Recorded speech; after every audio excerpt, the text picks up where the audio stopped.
今個星期五，我會同大家講下，究竟喺人工智能世代，終身學習嘅重要性，大家記得嚟聽下啦。今個星期五。早晨咁多位朋友，今日呢一個 live 咧，其實會用廣東話嘅。咁如果大家係聽唔到我講啲咩嘢，或者係希望有英語啊或者其他嘅語文嘅咧，稍後時間咧，我哋都會用翻人工智能適當去將佢呢個咁樣嘅，我諗叫做 webinar 或者呢個 section 裏邊咧，將佢轉換咗嘅。咁到時我會揾翻一啲唔同嘅朋友裏邊去講解翻，咦，究竟係咪真係用幾分鐘時間已經處理到嘅？好啦，咁我哋咧言歸正傳啦，因為今日都講一樣嘢叫做 lifelong learning。Which is not optional， 因為人工智能年代裏邊咧，學個過程裏邊都比較快一啲，處理問題都比較容易一啲嘅。咁呢個位裏邊大家都有個 basic， 有個 concept， 究竟點樣處理啲問題啦，或者個 skillset 各方面啲東西嘅。咁大家見到畫面上邊呢個咧，咁大家都可能有個諗法就係話，咦，今日我講呢啲咁樣嘅內容裏邊咧，會唔會其實都係好懶咁樣咧？用人工智能嘅方式咧，用唔同嘅工具裏邊去處理嘅？個答案係真嘅，係啦。咁較早時候啦，幾分鐘之前我先generate 咗啲咁嘅 PowerPoint 用 Canva 去做嘅啫。咁好啦，咁我哋言歸正傳講翻嗰個問題裏邊所在就係話，咦，究竟我哋用唔同嘅人士或者有唔同嘅角度裏邊點樣去與時並進啦，或者 lifelong learning 呢個意思，可能我哋個概念都係話啊，可能我喺某個範疇裏邊，所以 that's why 我係希望能夠進修喺嗰個職場上咧，或者個人嘅興趣上邊去發展嘅。呢個係無可厚非，呢個冇變到嘅。但係今日裏邊因為有個 AI 呢個部分咧，使到大家能夠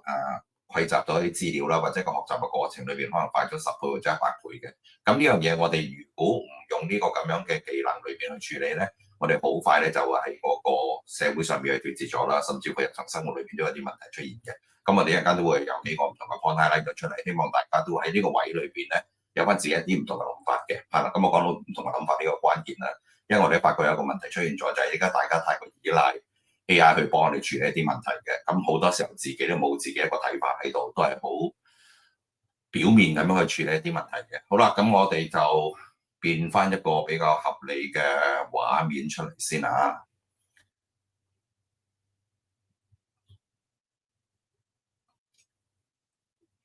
好啦，咁呢個位裏邊咧，大家見到咧圖上邊咧有男有女啦，有大有細啦。咁呢個其實對大家嘅 impact 都會大嘅。Lifelong learning 嗰個通常我哋講緊就係話，我哋已經喺學習嘅階段完成咗，可能大學畢業啊，或者職場上面做一段時間裏邊，我哋繼續持續去進修嘅。好多時候個概念都係咁。咁但係今日裏邊可能有少少個差異喺度啦。我哋不管係職場上邊，或者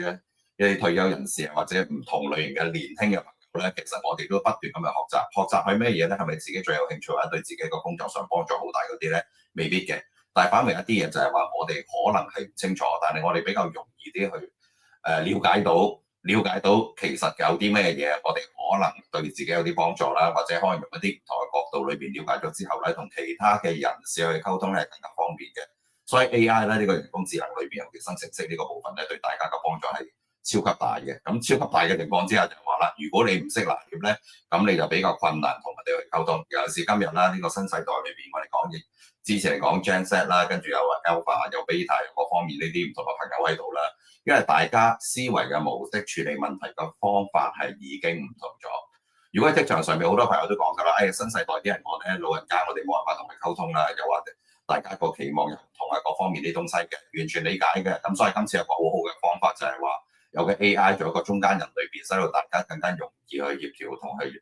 我叫學習又好啦，或者係俾一啲意見咧處理一啲問題嘅。好啦，咁呢個位裏邊我哋 set 咗個 stage 係咁樣啦。咁啊較早時候我哋都有個 agenda 走出嚟嘅。咁我哋只要睇翻個熒光幕嘅下邊嗰部分咧，咁就講咗人工智能時代裏邊究竟終身學習嘅重要性。頭先我都 cover 咗一個部分㗎啦，呢個唔特別多講啦，因為今日我希望能夠表面係15分鐘時間啦，其實我最希望5分鐘時間已經完成咗呢個 section 嘅，咁但係我而家睇個熒光幕上邊咧，成日 play 個 music 都用咗一段時間㗎啦。好啦，咁我透過人工智能實現學習嗰個轉變啦，其實有個好大嘅 transformation 喺度嘅。好，我哋舉啲簡單嘅例子出嚟嘅。咁如果年輕嘅朋友，如果我接觸啦，因為我哋喺嗰個youth development 裏邊都好多時候同一啲特專校啊、中學啊、小學嘅朋友裏邊去接觸嘅，我發覺一個都幾嚴重嘅問題嘅。因為通常呢家我哋有任何嘅項目、任何 project， 以前都希望呢個小朋友裏邊經過過程去學習嗰個時候咧，更加能夠令到佢思考啦、收集啲資料或者同一啲唔同嘅人去溝通嘅。但係今日我發覺裏邊有嗰個嚴重問題就係話，大家其實都冇做到呢樣嘢嘅，即係有個 topic 老師做咗出嚟之後咧，然之後話簡單地問一問佢 AI， 簡單地 generate 啲 PowerPoint， 跟住再交功課㗎啦。咁喺個位裏邊咧，我哋未必叫深層次嘅合理嗰個消化咗一啲嘅知識或者一啲資訊咧，嗰個部分係做得少一啲嘅。咁當然啦，我提出呢個問題就係話有效嘅方法啫。點樣去做嗰個部分咧，就唔單止係嗰個老師教佢應該乜嘅嘢，係反為啲年輕嘅朋友裏邊咧，如果係咁巧睇到呢個 video，佢發覺就唔係喎，其實我都可以將啲嘢出嚟嘅，然之後用嗰個方法去 validate 翻佢，然之後使到嗰件事我哋提供出嚟嘅資訊啊，或者各方面或者處理個問題係更加理想嘅。希望有呢樣嘢能夠令到佢哋嗰個思維模式啊，各方面啲嘢有改變喺度，咁樣先至有效能夠用到嘅 AI 幫助嚟做嘢嘅。咁跟住第二個部分就係話，好多時候我哋都玩得好開心嘅，可能 generate 圖啊各方面啲東西，其實呢個幾好嘅，因為令到我哋嘅壓力係舒緩咗嘅。好多朋友平時工作上或者學業上咧都好痛苦，突然之間發覺咧，我都係做一啲嘅唔同嘅video 啦，或者一啲唔同嘅圖像出嚟咧，令到佢舒緩到嘅。嗱，咁呢個咧就得意嘅，呢個位裏邊咧就係話有一啲嘢佢可以參與其中，而令到佢嗰個壓力會減少咗。嗱，呢個一廂情願去諗嘅啫。咁當然啦，一去到呢啲位嗰時，大家會即刻問第二個問題，有冇一啲唔同嘅 research 各方面嘅東西，講話留翻俾大家做啦。咁係咪好難做咧？又唔係嘅，因為今日裏邊我哋都知道啦，你做 research 各方面啲壓力好細，亦都可以同唔同嘅人士裏邊去溝通咧，係比以前容易咗嘅。我哋唔需要特別去揾一間院校，然之後參與其中，揾一個好好嘅 supervisor 先有資格去做 research。Anybody else 都可以做嘅。咁所以嗰個位裏邊亦都係啦。喺個學習嘅過程裏邊，其實大家嘅選擇係多咗嘅。我都唔講特別運動加埋其他一啲林林總總嘅東西啦。咁呢個模式會有個轉變喺度。咁而第二個部分啦，當然啦，如果假設啦，你見到嗰個熒光幕裏邊有男有女啦，我假設我係一個比較年輕嘅老師咧，其實今日裏邊我哋要喺課堂上面教一啲學生咧，其實個難度係高嘅。如果你係一個有要求嘅老師，因為你都會擔心就係，咦？其實我教嗰啲東西咧，啲學生都好容易揾個 AI 去拿捏到啲資料，可能亦都會俾人哋地翻。究竟我係咪已經 outdate 咗或者其他啲東西嘅？先第一樣嘢就要將呢樣嘢抹開咗先，因為每一日裏邊你唔可以期望所有嘅學生或者其他人士係比你低下呢個層次嘅。我哋知道其實有好多嘢大家 collaborate 喺個社會上邊，喺教室裏邊啦，或者喺個工作嘅範圍裏邊咧，我哋都可以有機會做得更加完善、更加好嘅。咁呢個係必須有呢個 mindset 喺度，所以呢個係並不重要嘅東西。反為第二樣嘢就係話，有一部分嘅老師佢都覺得就係比較難拿捏，就係話我唔知道啲學生佢有冇曾經經過嗰個過程裏邊去思考，然之後使到佢能夠 deliver 到一啲東西出嚟嘅。咁所以呢個位裏邊咧，呢個係個好好嘅 exercise 嘅。既然我哋成日叫啲學生裏邊話，其實你要諗一諗啊，或者點樣去做一啲嘢，係咪好 ethical 去處理一啲問題咧？咁呢個位大家就可以去嘗試，又係用翻 AI 去幫手啦。當然我哋係邀請啲學生亦都 AI 去幫手 validate 一啲我哋一齊 collaborate 做咗出嚟嘅嘢嘅。咁呢個亦都係一個建議裏邊，點樣能夠喺個過程裏邊恰當拿捏到應用得到嘅人工智能，幫助到我哋嗰個學習嘅。好啦 ，lifelong 嗰個部分頭先我講咗啦，不管你係任何嘅年紀都好啦。咁但係頭先我講咗年輕嘅朋友啦、在職人士啦，咁嗰啲老人家其實係咪真係有咁嘅需要喺度咧？其實呢個絕對需要，因為已經唔係一個工作上嘅需要，唔係一個專業領域嘅需要，係佢日常生活方面有咁嘅需要。因為過往呢20年裏邊，其實大家都見到好多咧，以往用嘅方法，就算喺間銀行裏邊有個 counter，有個員工同你溝通嗰啲方法已經唔存在啦。咁 ATM 嗰啲亦都開始已經飛走啦，全部係 online banking 嘅東西啦。跟住落去，究竟喺嗰個人工智能裏邊，甚至乎一啲我哋叫做機械人啊各方面啲東西走咗出嚟之後，究竟你點樣喺個社會上邊繼續去恰當咁樣同周遭嘅環境可以同步得到咧？咁呢個亦都係一啲我哋需要關注嘅議題嚟嘅。咁當然咧，理論上咧，每個地區唔同嘅政府裏邊，你哋都投放啲資源落去啦。所以喺嗰個我哋叫 Smart City 智慧城市裏邊呢個範疇咧，希望大家都可以留意多少少一啲朋友裏邊佢未必有咁多嘅 resources， 可能能夠處理到呢樣嘢，學習到呢樣嘢嘅。因為啲 AI 咧呢個 moment 裏邊，大家覺得好容易去拿捏到啦，其實呢個並不是係真相咯。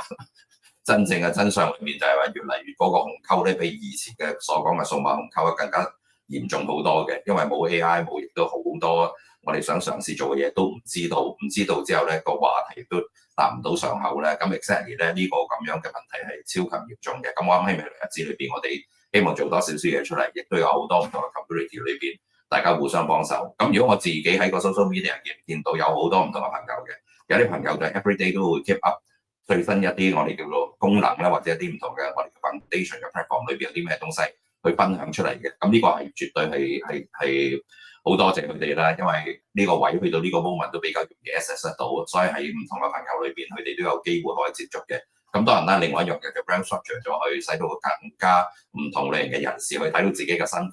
去然之後睇翻究竟有邊一部分嘅 AI 或者邊啲嘅 technologies 裏邊去更加係 benefits 嘅咧。咁希望日後嚟講有多一啲咁嘅朋友喺度去做啦。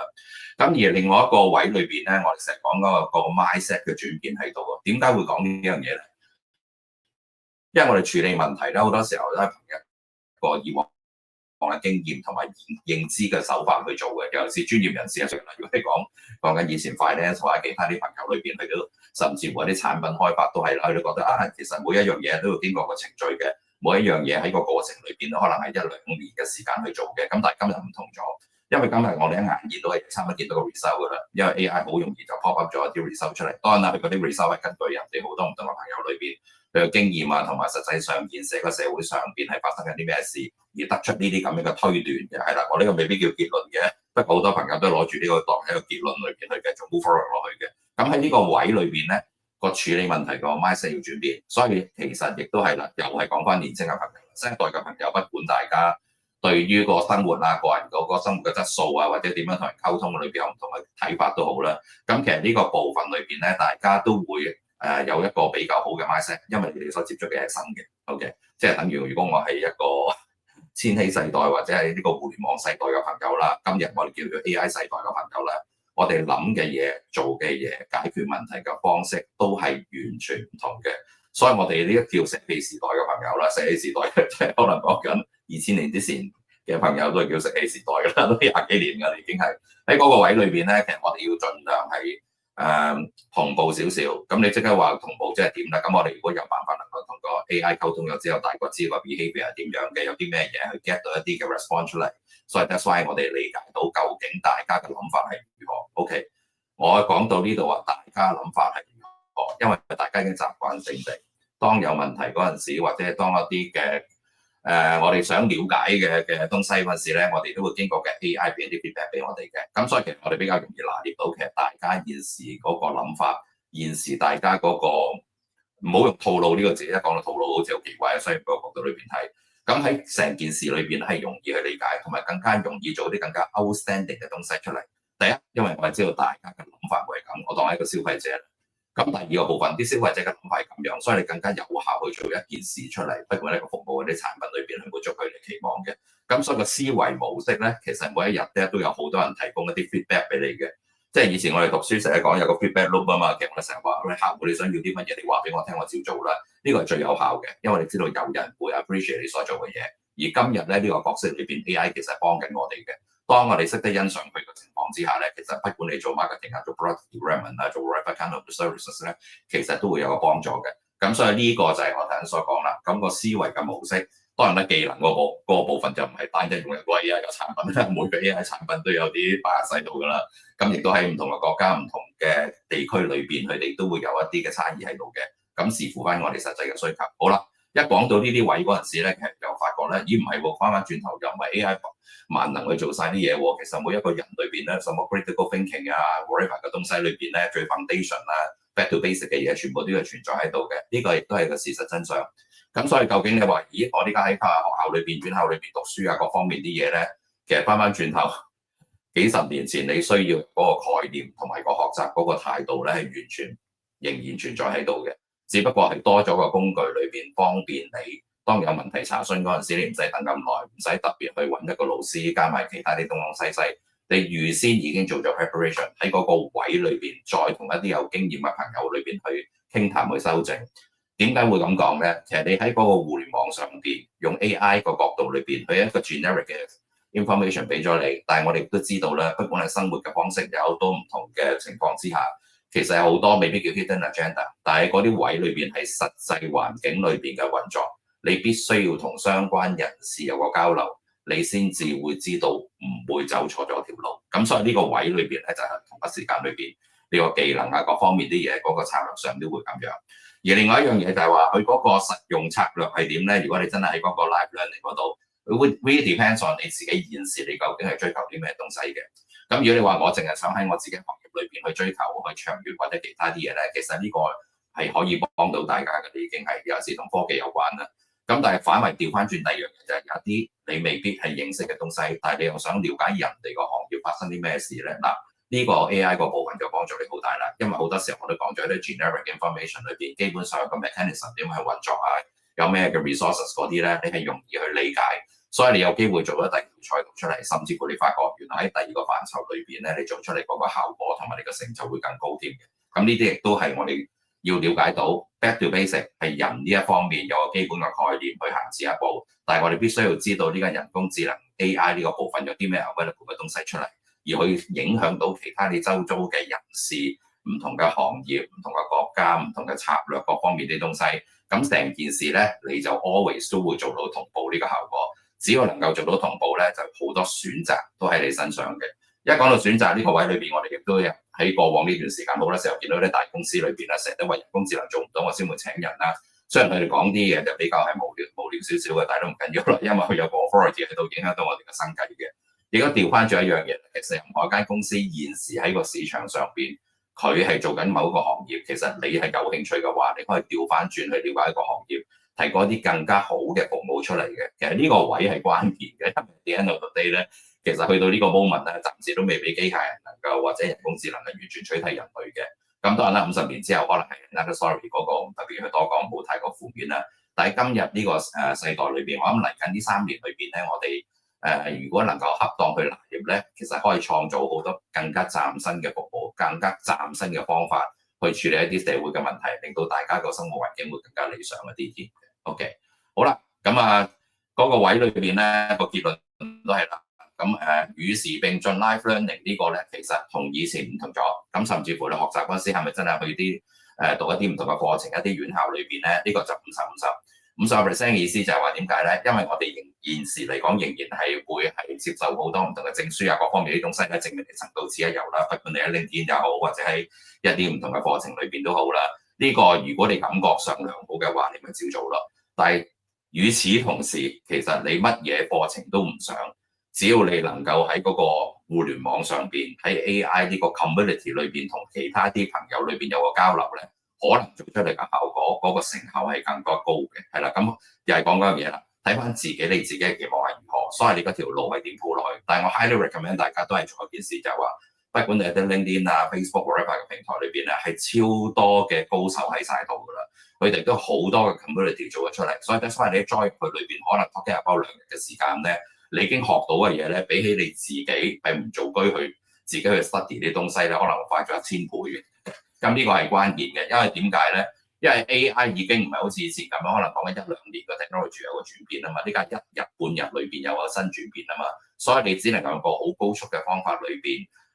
同其他人去交流溝通，喺嗰度學習同埋應用係啦。如果你做唔到應用呢個位咧，咁就完全輸晒㗎啦。因為咧，其實今日所學嘅嘢，聽日已經有機會唔同咗，但係你解決問題個方法裏邊應用嘅能力喺度咧。呢個就係對自己嗰個未來發展裏邊有好大嘅幫助嘅。好啦，咁呢個就係嗰個結論喺度啦。所以都係講翻一樣嘢啦，就係話千祈唔好停步落嚟。有啲任何嘅東西、任何嘅問題裏邊咧，可以同唔同嘅朋友裏邊交流。尤其是啲朋友裏邊未必一定係我依家喺香港嘅，有啲朋友未必知道。OK， 我喺香港嘅，但係其實如果你問我咧，中國嘅朋友、台灣嘅朋友、歐美嘅朋友裏邊咧，每一位朋友裏邊佢哋睇嘅嘢都唔同，有啲係 well structured 啲東西好靚仔，如果你講到 agent 啊或者其他啲東西咧，其實佢哋會做得好靚嘅。但係如果一般普羅大眾好似我咁樣啦，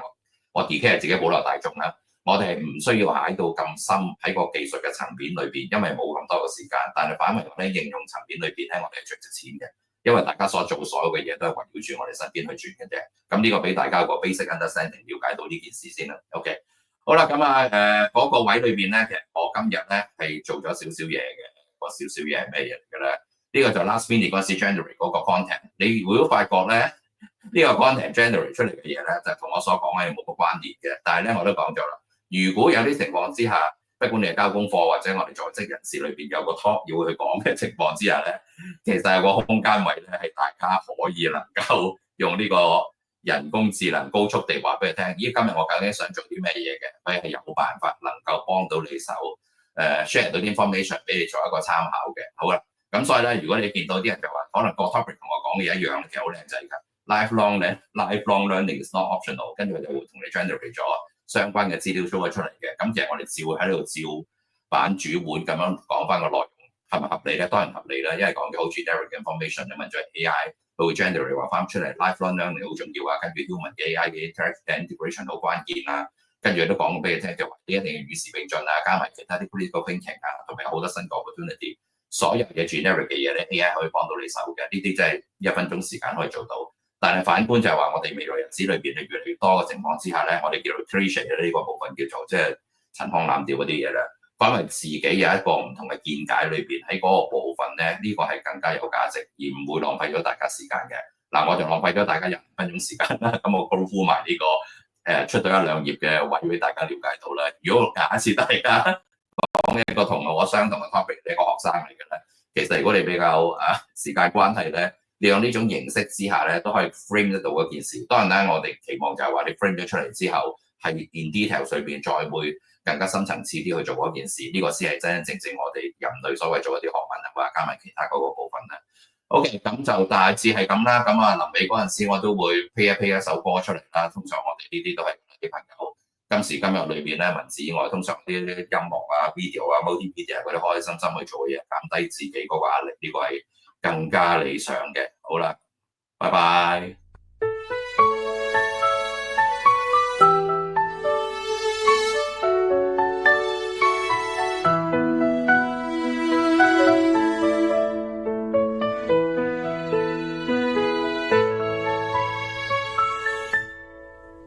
在人工智能的浪潮下，知识更新的步伐越来越大，未来的职场充满变化，只有持续学习才能不被抛下。终身学习的号角已经吹响，我们不能在原地彷徨。思维模式和技能是我们迎接挑战的有力武装，让我们拥抱学习变革，不断探索，求知把视野开阔，让我们激发创造活力，在这个时代绽放独特的光彩，让我们紧跟时代节拍，持续进步，突破自我的阻碍，让我们打造学习新组织，在这个时代书写辉煌的